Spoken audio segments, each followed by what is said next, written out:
We're back, changing construction experiences. This is Renovate and Build with Jim and Sandra. Good morning. Welcome back to Renovate and Build. Jim, I sometimes feel like we should make this a 2-hour show because we have so many great guests to share information about construction. Absolutely, yeah, Sandra. You know, I think we touched on a few weeks ago that construction is just so inclusive, and it makes the world go around. It drives economies, and somebody said the other day, well, you guys are going to run out of topics in a couple of shows, and I just laughed. It's our shows just simply fly by because we have so much valuable information to share, and we could go on for hours and hours about all this stuff because the perception of construction is not about hammers and nails. It's inclusive, all the realtors, the money guys, the logistics, the global trade, the new technologies, and it's such a massive industry with so many sectors to it that So do you feel this is actually a critical time for construction when the jobs are increasing? We already know that we're also losing labor at the same time. So what's going to happen? I believe, and it's one of the reasons why I began Fair Trade Works and launched it into the residential marketplace, is because I believe it's an absolutely critical time in construction with so many tradespeople and qualified people retiring in the next 10 years and these massive projects that are beginning in Canada, all the infrastructure upgrades, pipelines, large multifamily projects that just are a huge draw on the Canadian skilled workforce, and the residential marketplace is just simply going to be left wide open to where it's going to be impossible to actually get any work done. And when you are getting work done, you're kind of scraping the bottom of the barrel where all the really qualified people are going to be attracted to the large money that these larger projects can offer, right? So it is an absolutely critical time in the construction industry, and if it's not rejuvenated through education, through schooling, through training programs, and just having young guys on sites to gain valuable experience, there's going to be some problems ahead. We like to demystify things here on the show. Can you share with us another myth that you think is too prevalent in the construction industry? I know we've already demystified the middle bid, for instance, on construction. What else do you think is I think that's important? easy. There's so many myths, I think. And tell me if you haven't heard this one before, the contractor, the neighbours pass or it's a referral along, the contractor doesn't need insurance or work safe. He's a local guy, he does a good job, he's safe, there's going to be no problems, it's okay that he wears running shoes on the job sites, and, we really, if they have WCB coverage and liability insurance, that's just another overhead that comes to us as homeowners, and he's done tons of jobs in the area, he's a good guy and all these things. And those kind of myths kind of circulate that it's okay to use those kind of underqualified people in the marketplace, and Sorry, can we just stop? Can we start that again? Sorry, I've heard way too much. We've got to get focused on it. Yeah, we're going to start right from the top. Can we start? Sorry. Yeah, I keep saying like 50 times. Okay. I was going, no, we got to tighten this up. It's got to go right to it. We'll lose the message.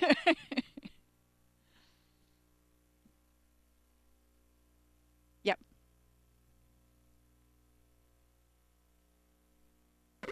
We're back, changing construction experiences. This is Renovate and Build with Jim and Sandra. Good morning. Welcome back to Renovate and Build. Jim, I sometimes feel like we should make this a 2-hour-long show as we have so many great guests to share information about construction.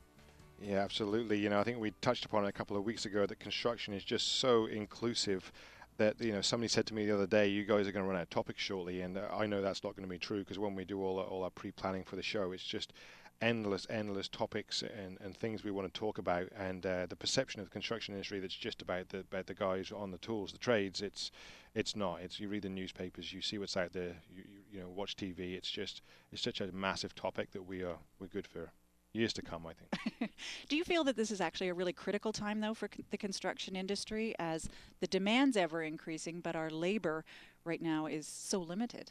Absolutely, and I think that's one of the reasons why I started Fair Trade Works, because I kind of saw this trend and predicted what's going to happen with all the large projects pending in Canada, and a huge amount of the Canadian skilled workforce retiring over the next 10 years. Then it's just going to be change. There's going to be change. There's going to be all those qualified people are going to be retiring, and I don't think that the workforce is being rejuvenated fast enough in Canada, and I think it's almost a little bit too little too late, where again these large draws to the big projects are going to leave the residential marketplace wide open, where consumers are going to be almost left with kind of scraping the bottom of the barrel as a workforce, and maybe using people that they wouldn't have chose first off, where they just need to get things done, and the choice is not going to be there.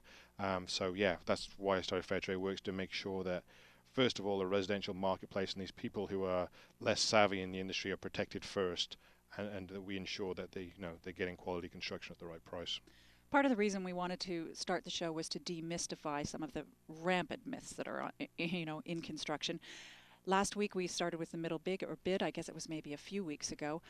What is a myth right now that you feel is out there and far too prevalent in the construction industry? Well, there's lots, but let's go for the one where there's a myth where the local guy or the referral, the kind of handyman in town who may not have liability or work safe coverage. It's okay, we'll just use this guy.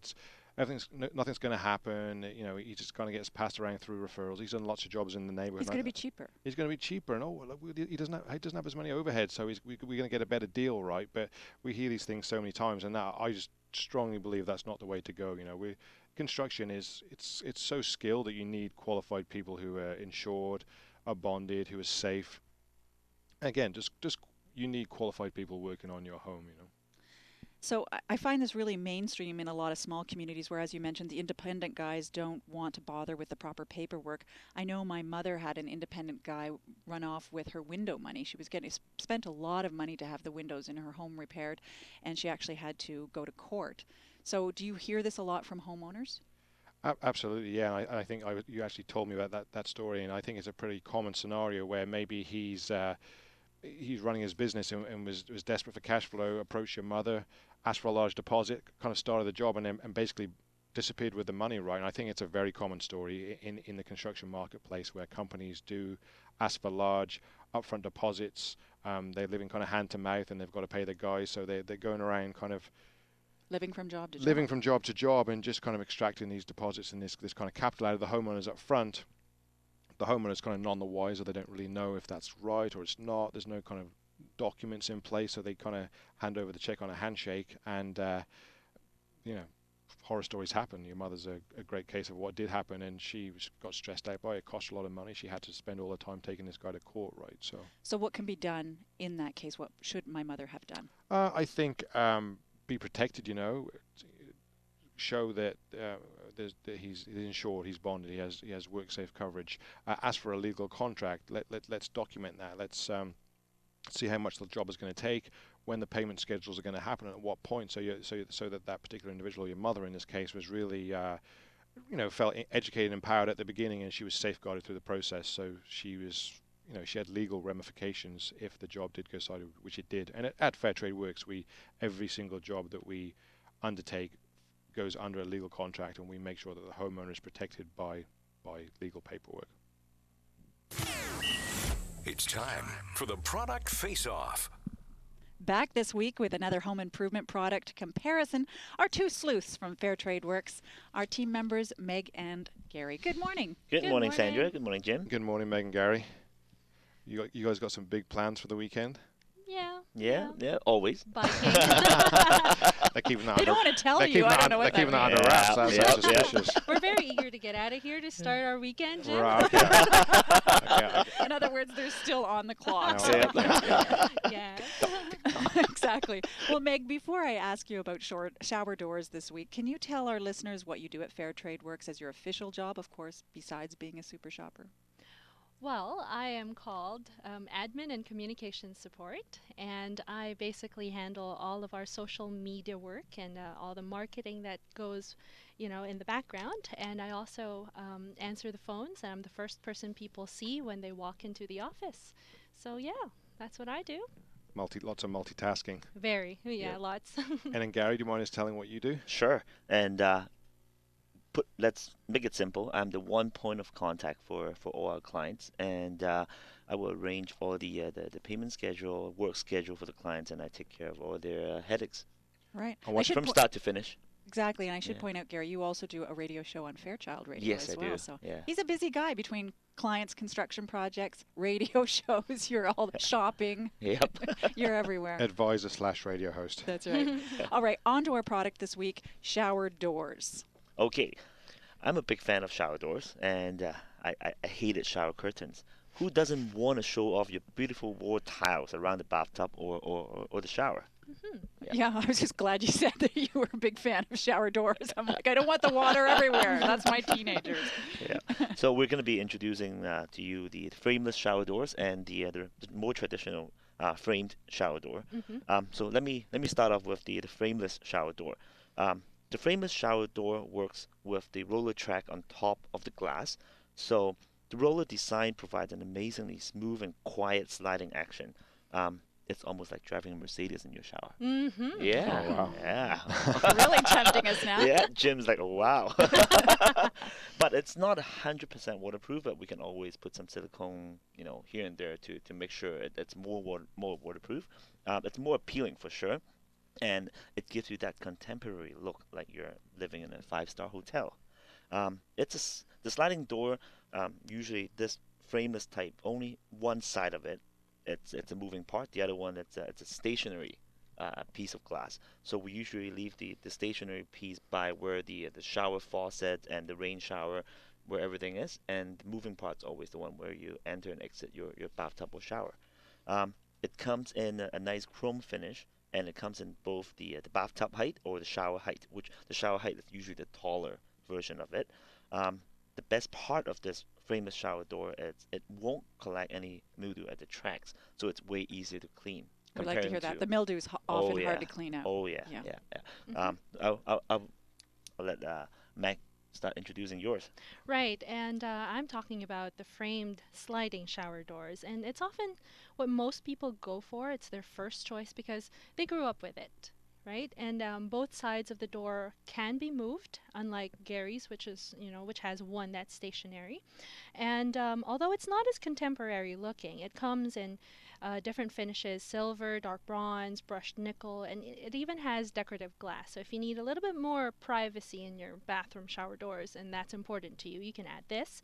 And I believe people go for this option as well because it's a nice space-saving option. There's a handlebar that serves as a towel rack as well. So if you need that space, that extra space, and you save there.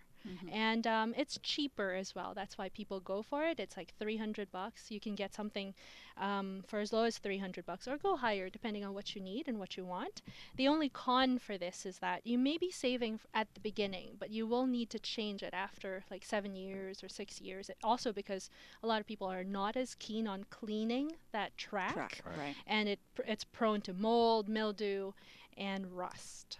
But keep in mind though, the installation, it's almost the same for both products. So I would be spending a little bit more to get the frameless one, which looks better and function a little better. Mine goes about $538, and I think yours is about $300. About $300, yeah. Yeah, and we can find both of these models at Home Idol on low heat. Yep. Wonderful. Well, thank you very much. I know You're shower very doors are one of those things that are very irritating. Sometimes we don't take enough time to think about it when we're installing or picking them out, but it definitely pays off to put some thought into that at the very beginning. Thank you both. Fantastic, guys. Thanks, guys. If you want to know more about purchasing today's featured shower doors, you can visit our Facebook page and see Gary and Meg's entire extended product information. Our link is just off the AM650 website. Enjoy your weekend, Meg and Gary. See you next week for another edition of Product Face Off. And hey guys, before you go, I just got a question for you, a bit of a skill testing question. Uh-oh. Are there prizes? Oh no, we're in trouble now. You weren't expecting this one, were you? Okay, I want you to guess the average age of a Vancouver's apartment building. The average age of a Vancouver apartment building. I say 40. Gary? I would say 25. 25. It's actually 58 years old. The average Are you age. serious? It's such an old stock, and 95% are pre-1974. Wow. So up next, we're going to be talking with Tim Ankerman, a Vancouver architect, about what can be done with the low rental vacancy rate in the city with these old buildings. Stay with us. There's still lots more ahead. This is Renovate and Build, powered by Fair Trade Works with Jim and Sandra.